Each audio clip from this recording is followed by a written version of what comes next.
사랑하는 성도 여러분, 성경이 말하는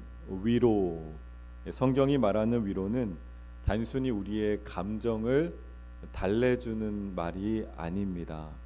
세상이 말하는 위로와 성경이 말씀하는 위로는 분명히 큰 차이가 있습니다. 성경이 말하는 위로는 하나님의 진리 위에 우리가 다시 설 수 있게 하는 능력인 줄로 믿습니다. 이 성경이 우리에게 주시는 위로이고 하나님의 능력이라는 겁니다. 여러분, 우리 개인의 삶 속에 고난이 있지요. 저나 여러분들이나 다 고난이 있습니다. 가정에서도 교회 공동체에서도 상처와 긴장이 있고 오해와 갈등이 분명히 있다라는 거예요. 그리고 그런 갈등과 또 상처들이 쌓여가기도 합니다. 그래서 쌓여가다 보면 언젠간 살짝만 건드렸는데도 펑 하고 터질 때가 있는 거죠. 풍선처럼. 말 한마디가 서로를 살리기도 하지만 또 서로에게 깊은 상처를 남기기도 합니다.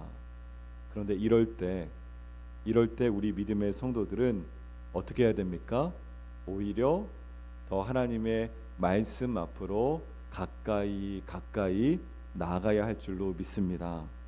오늘 우리가 읽은 이 이사야 50장 4절에서 9절 말씀은요, 하나님께서 고난 한가운데 있는 그 하나님의 종이 어디에서 위로를 받고 어디에서 무엇을 붙들고 또 어떻게 다시 일어서는가에 관한 말씀을 보여주고 있는 겁니다.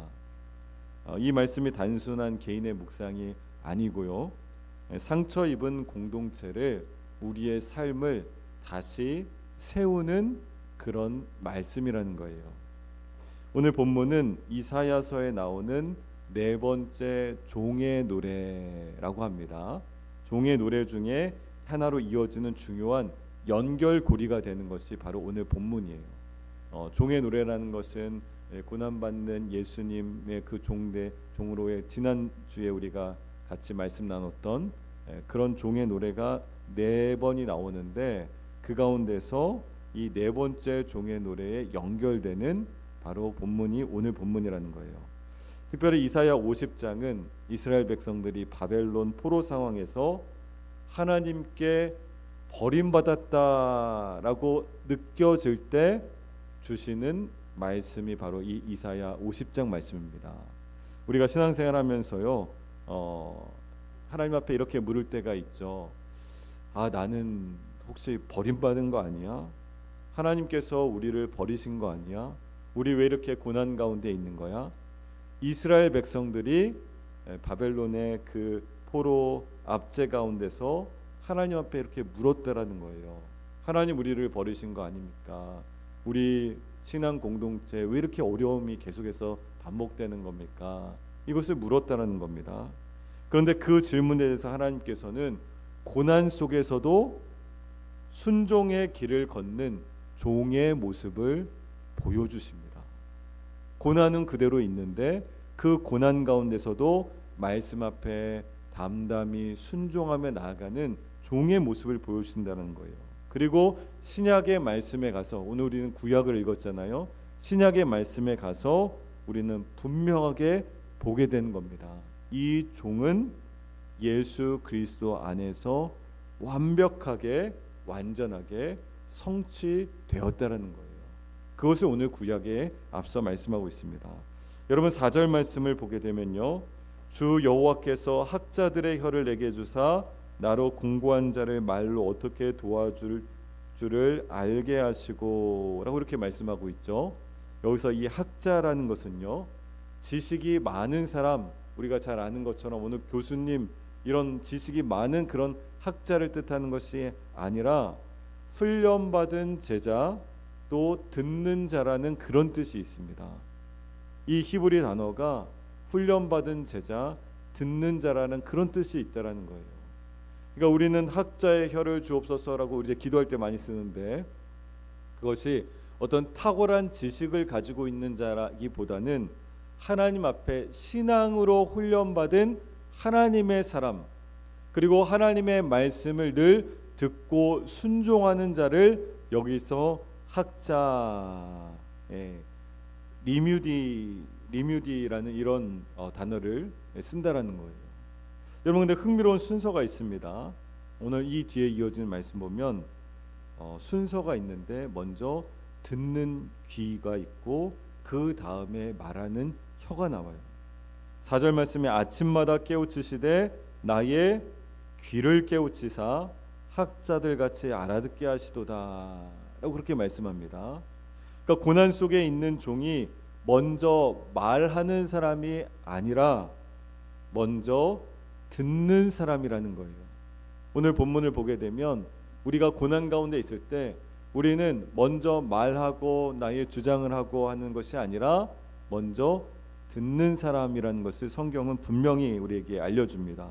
그래서 이사야 50장의 이 종은 자기가 고난을 설명하기 이전에, 자기 억울함을 호소하기 이전에 하나님의 음성을 듣는 자리로 먼저 나아가는 자라는 그런 말씀을 우리에게 전하는 겁니다. 여러분, 굉장히 마음에 찔리지 않으십니까? 저는 이 말씀이 제 스스로 굉장히 찔렸어요. 우리는 조금이라도 억울한 것이 있으면 막 누군가를 붙잡고 얘기하고 싶고 하소연하고 싶고 그래야 속 시원해하고, 또 심지어 정말 안 좋은 습성은 끼리끼리 모여서 누군가의 뒷담화를 하게 된단 말이죠. 아니, 어떤 분들은 뒷담화가 아니라 앞담화를 하는 분들도 있어요. 대놓고 얘기하는 분들도 있어요. 근데 그게 우리의 죄의 습성인 거예요. 그리고 그거는 영적 질병인 겁니다. 근데 오늘 종의 노래, 주님께서 우리에게 주신 이 말씀은 뭐라고 해요? 하나님의 음성을 듣는 자리로 먼저 나아가라, 그렇게 말씀하고 있어요. 사랑하는 우리 구길의 성도 여러분, 우리가 가정에서 갈등이 생길 때 가장 먼저 무너지는 것이 뭡니까? 잘 듣나요? 잘 듣지 않아요. 서로의 말을 듣지 않게 되는 거예요. 남편과 아내 사이에서, 또 혹은 부모와 자녀 사이에서 갈등이 생기면요, 서로 듣기보다는 내 주장하기가 바쁘다는 거예요. 각자 말하고는 싶어 하지만 그 귀는 어떻게 되어 있는 거예요? 꽉 닫혀 있는 겁니다. 아마 다 그런 경험들이 있으실 거예요. 우리가 가정에서도 그렇고 직장에서도 그렇고 또 심지어 교회에서도 그렇고 각자 말하고는 싶은데 듣는 귀는 꽉 닫혀 있다는 거예요. 그러나 하나님은 고난 속에서 우리를 위해서 침묵시키기 위해서 입 다물어라 하는 것이 아니라 하나님의 음성을 다시 듣게 하시기 위해서 우리의 귀를 깨우시는 분이 바로 우리 하나님이시라는 겁니다. 성경이 그 말씀하는 거예요. 여러분, 우리가 처음에 위로에 대해서 말씀했는데 성경이 말하는 이 위로라는 것은 우리가 만들어내는 어떤 탁월한 어떤 지혜가 있어서, 탁월한 경험이 있어서 만들어내는 것이 위로가 아니라 하나님께로부터 먼저 받아야지만 흘려 보낼 수 있는 것이 바로 하나님 주시는 위로이고 우리에게 은혜였던 겁니다. 은혜가 있어야지만 하나님의 위로를 경험하고 누군가를 또 위로할 수 있을 거 아니에요. 그러기 위해서 하나님의 음성 앞으로 우리는 한 걸음 한 걸음 나아가고, 또 때로는 하나님께서 침묵하시는 것 같지만 그 말씀 앞에서 잠잠히, 어떨 때는 하루 종일, 아니 일주일 동안, 아니면 더 오랜 기간 동안이라도 하나님의 말씀 앞에서 잠잠하게 기다려야 된다는 거예요. 주님 듣겠습니다. 내게 말씀하십시오. 주님, 내가 듣겠습니다. 내가 입을 열어서 내 주장, 내 상처 말하기 이전에 하나님의 말씀을 내가 듣겠습니다 라는 것이 오늘 종의 모습으로 우리에게 말씀하시는 겁니다. 여러분, 5절 말씀을 보게 되면요, 주 여호와께서 나의 귀를 여셨으므로 내가 거역하지도 아니하며 뒤로 물러가지도 않는다라고 그렇게 말씀하고 있죠. 여기서 하나님의 종은 분명히 말씀하는 겁니다. 나는 순종했다, 그래서 고난이 없었다가 아니라는 거예요.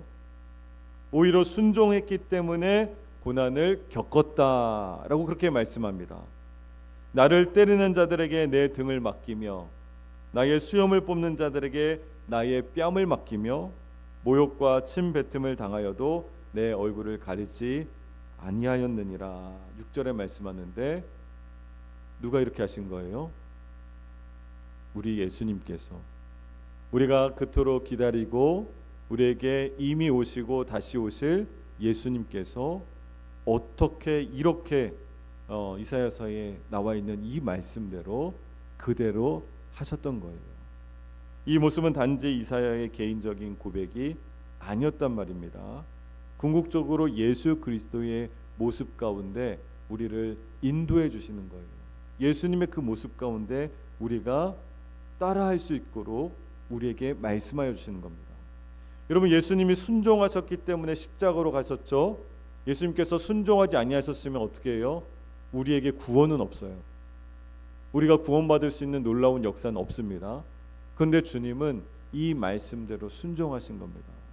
그래서 우리를 십자가 가운데서 구원의 놀라운 은총을 베풀어 주실 수 있었던 겁니다. 근데 그 순종이라는 것은요, 패배가 아닙니다. 구원의 길이었던 거예요. 여러분, 다툼이 있어요. 내가 말씀대로 하나님 내가 듣겠습니다. 저희가 아무리 나에게 뭐라고 하고 심지어 나를 해코지한다고 해도 하나님 제가 일단 하나님 앞에 기도하면서 듣겠습니다 라고 순종하는 것은요, 내가 그 사람한테 졌다라는 것이 아니에요. 그 사람에게 내가 나의 약점을 보인 것이 아니에요. 오히려 하나님 앞에 순종하기 때문에 하나님께서 베푸시는 놀라운 은총을 경험하게 될 줄로 믿습니다. 그것이 하나님의 말씀이에요. 여러분, 공동체 안에서도 마찬가지입니다. 복음적으로 산다는 것은요, 항상 편한 길 선택하는 것이 아닙니다. 때로는 오해를 감수해야 돼요. 침묵을 선택해야 돼요. 상처를 견뎌내야 돼요. 여러분, 제 개인적인 간증을 하면요, 제가 이전에 교회에서 사역했던 어느 교회에서 어느 한 권사님이 저를 오해했어요. 저를 오해했는데 그 권사님이 혼자 오해하셨으면 다행인데 그 오해한 내용을 담임 목사님한테 가가지고 쪼르르 얘기한 거예요. 참 별로죠. 근데 그걸 제가 들었어요. 제가 어떻게 했을까요? 제가 성격상으로는 조금이라도 불편한 거, 불리한 걸 잘 못 참거든요. 그런데 기다리면서 기도했어요.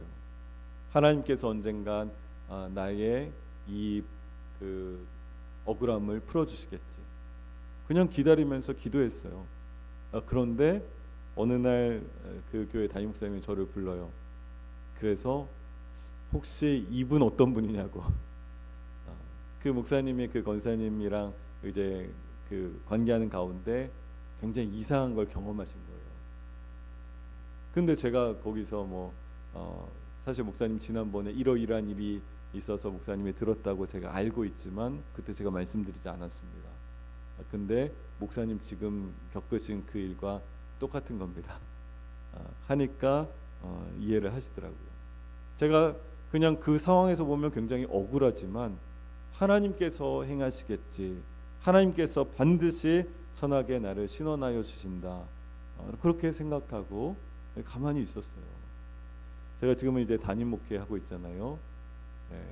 여러분들이 우리 부목사님들, 부교육자들의 어떤 이야기를 해도 저는 그대로 듣지 않습니다. 왜냐하면 하나님께서 판단하시는 거예요. 하나님께서, 그리고 우리 부목사님들이 때로는 억울할 수도 있죠. 그런데 그것 또한 하나님께서 선하게 신원하여 주실 줄 믿습니다.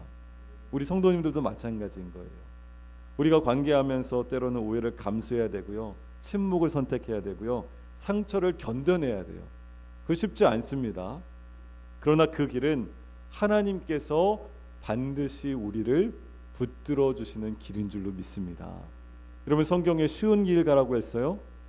넓은 길 가라고 했습니까?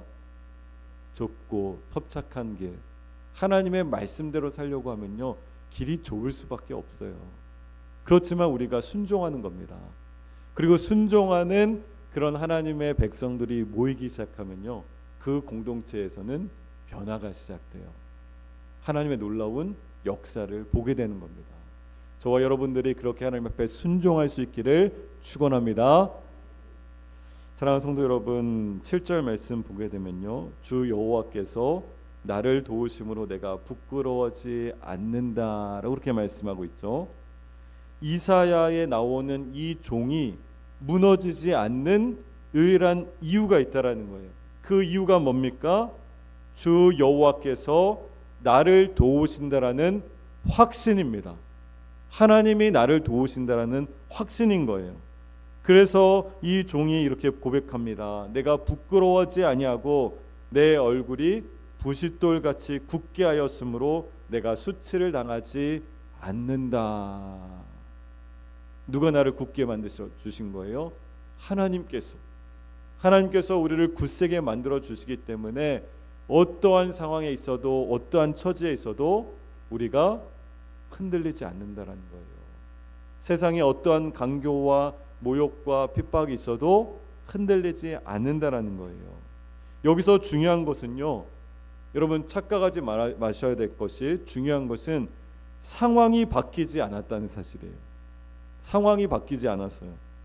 여러분 고난은 여전히 있습니다. 대적자는 여전히 존재해요. 그러나 나의 정체성은, 하나님께서 내게 주신 그 사명은요, 흔들리지가 않는다라는 말이에요.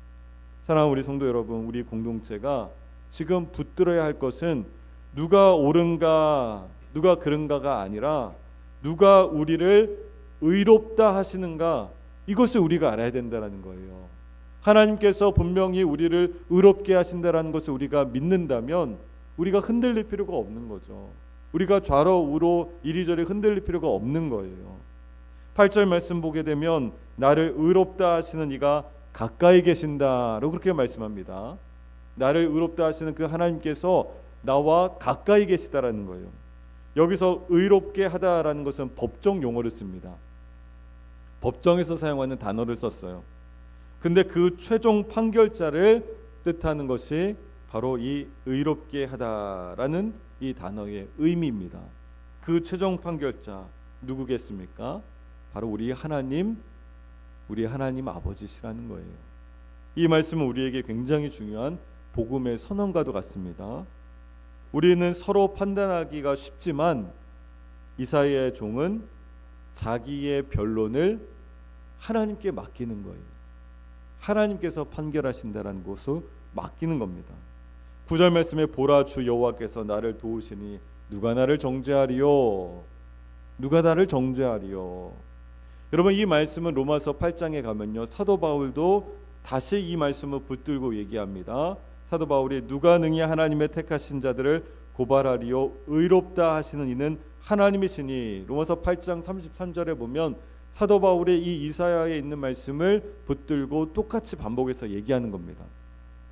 여러분 이 복음이 회복될 때 우리는 서로 판단하는 공동체가 아니라 서로 품는 공동체가 된다라는 거예요. 여러분 우리 교회 안에 서로 판단하는 일, 서로를 아프게 하는 일 있을지 모르겠어요. 그렇다면 앞으로 그런 일이 생긴다고 할지라도 그 판단 누구에게 맡기라는 거예요? 하나님께 맡기라는 거예요. 하나님께 맡기면, 그리고 서로 품는 공동체가 되면 이것이 하나님의 나라를 이루어가는 우리 국일교회 신앙 공동체가 될 줄로 믿습니다. 여러분 근데 이것이 믿어지세요? 어떤 분들은 가끔 저한테 와서 이런 말씀하세요. 목사님 그거는 너무 성경의 이상적인 이야기 아닙니까? 그것이 정말 이상적인 이야기인 겁니까? 누구의 말씀이에요? 하나님의 말씀이에요. 하나님의 말씀이 없었다면 저와 여러분들이 이 땅에 존재하지도 않았어요. 하나님께서 말씀으로 우리를 창조하셨고 하나님께서 우리가 살아가는 이 세상 온 만물을 창조하시고 말씀으로 지금도 다스리고 계시며 말씀으로 주관하고 계시는 분이 하나님이신 줄 믿습니다.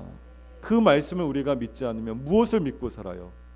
이 세상의 논리, 이 세상의 도덕, 윤리 그거 믿고 삽니까? 아니요. 그건 한계가 있는 거예요. 하지만 우리는 하나님의 말씀대로 하나님께서 하실 수 있다라는 라는 것을 믿음으로 고백하면 우리 안에도 하나님의 놀라운 품는 공동체, 서로 존중하고 귀하게 여기는 그런 공동체가 될 줄로 믿습니다. 제가 이전에 그 해외에서 예배를 드리는 가운데 굉장히 마음을 불편하게 하는 것이 있었어요. 이렇게 모여서 예배 드리는데 예배 드리기 전에 그 공동체에 있었던 한 형제랑 뭔가 이제 충돌이 있었어요. 그러니까 마음이 불편하잖아요. 우리가 굉장히 영적인 존재이기 때문에 그런 상태에서 예배 드리는 것이 쉽지가 않죠. 그래서 하나님 어떻게 해야 됩니까? 저 형제랑 요 관계를 풀어야 되는데 어떻게 해야 됩니까? 근데 용기는 또 이렇게 찾아갈 용기는 잘 안 나더라고요. 그래서 그냥 기도하고 있었어요. 근데 그 예배 시간 안에 서로 이제 돌아다니면서 이제 축복하고 이렇게 해외에서는 이제 허그 많이 하니까 그런 시간이 있었습니다. 갈까 말까 갈까 말까 진짜 고민이 되는 거예요. 근데 왠지 하나님께서 가라 라고 말씀하시는데 제가 무슨 용가리 통뼈라고 버팁니까? 가야죠. 그래서 그 형제에게 가는데 놀라운 것은 저쪽에서 그 형제도 저한테 오고 있는 거예요. 그래서 서로 이제 딱 마주 대하는 순간 어떤 말도 필요 없었어요. 그 눈빛을 서로 보는 순간 하나님께서 일하시니까 되는구나. 어떤 말 한마디도 서로 건네지 않았습니다. 그 눈빛을 보는 순간 서로 눈이 마주치는 순간 성령께서 나의 심령 가운데 일하셨고 저 형제의 심령 가운데 일하셨구나가 느껴졌어요. 그리고 그 형제와 서로 이제 허그하면서 서로 안아주면서 축복했어요. 그 관계가 풀렸습니다. 그 예배에 은혜가 있었을까요? 없었을까요? 어느 때보다 하나님의 은혜가 부어지는 예배죠. 하나님께서 그렇게 역사하시고 그렇게 은혜를 주신다라는 거예요. 사랑하는 우리 성도 여러분, 우리 국일교회는 어떤 모습입니까? 우리 안에 하나님께서 우리를 성령의 역사하심 가운데 오늘 말씀대로 우리를 하나 되게 하시고 서로 품게 하시고 하나님 주시는 은혜 가운데 회복해 하시는 놀라운 은혜가 있기를 간절히 축원합니다. 이사야 50장 이 종의 길은 종이 갔던 길은 결국 예수 그리스도의 십자가에서 완성됩니다. 예수님은 말로 위로만 하신 분이 아니었습니다. 자기 몸으로 고난을 통과하심으로 위로가 되어주신 분이 바로 우리 예수님이셨어요. 보여주셨잖아요. 예수님께서는 분열된 세상을 하나로 묶어주시기 위해서 자기 몸이 찢어지는 선택을 하셨던 겁니다. 그리고 그 십자가에서 이제 우리에게 이렇게 말씀하시는 거죠. 내가 너희를 붙든다. 내가 너희를 의롭게 한다. 그러니 다시 내 안에서 너희들이 서로를 바라보렴. 주님께서 십자가 안에서 그렇게 말씀하시는 겁니다. 여러분, 오늘 이 말씀을 통해서 고난 속에 주어지는 하나님의 은혜가 우리에게 임하기를 간절히 소망합니다. 우리 각자의 마음 가운데, 우리의 각자의 가정 가운데, 우리의 교회 가운데 주님께서 우리를 새롭게 하시고 주님께서 우리에게 주신 그 은혜를 통하여서 우리 교회가, 우리 모두의 삶이 하나님 기뻐하시는, 하나님께 영광 돌리는 그런 삶이 될 수 있기를 간절히 축원합니다. 제가 지난 수요일에 같이 함께 기도하는 시간에 엄청 이제 울면서 기도했잖아요. 그런데 사실은 그때 왜 그랬는지 몰랐어요. 근데 하나님께서 그런 마음을 주셨어요. 하나님께서 굉장히 마음 아픈 그런 아버지의 마음이 느껴지게 하셨는데, 근데 우리 교회 안에 보이지는 않지만 영적으로 깨어지고 분열되고 서로 상책이 나 있는 그런 모습들을 하나님께서 보여주셨던 것 같아요. 그래서 제가 자세한 상황은 뭐 이제 2달밖에 안 된 담임 목사가 어떻게 알겠습니까? 그런데 그런 마음을 계속 주시는데 너무 가슴이 아팠어요. 그래서 그 제목 가지고 함께 기도했는데 제가 정말 우리 성도님들과 기대하는 것이 있다면 우리 국일교회가 하나님께서 오늘 말씀처럼 우리를 이끌어 주시고 하나님께서 우리를 시원하여 주시고 하나님께서 우리에게 온전한 길을 제시해 주는 것에 순종한다면 우리 안에 치유와 회복의 역사가 반드시 있게 될 줄로 믿습니다. 그것이 하나님의 마음이었어요. 그리고 우리가 계속해서 기도해야 하는데 참 감사한 것은 여러분들이 있어서 너무 감사합니다. 담임 목사 혼자 기도하는 것이 아니라 같이 함께 온 마음을 다해서 주의 몸된 교회를 위해서 기도하고 그 지체들을 위해서 기도하고 함께 눈물로 엎드려 간구할 수 있는 기도의 동역자들이 이렇게 수요 기도회에 함께 모여서 기도할 수 있다는 것이 얼마나 감사한 일인지 몰라요. 사랑하는 우리 구일교회 성도 여러분들, 하나님께서 오늘 말씀 가운데 주시는 그 은혜의 말씀을 내가 믿는다면, 믿는 것이 신앙이잖아요. 그것이 믿음이잖아요. 믿는다면 하나님께서 반드시 우리 안에도 새로운 역사, 또 하나님께서 주시는 믿음의 길이 열릴 줄로 믿습니다. 그런 저와 여러분들 모두가 될 수 있기를 예수님 이름으로 간절히 축원합니다. 하나님 아버지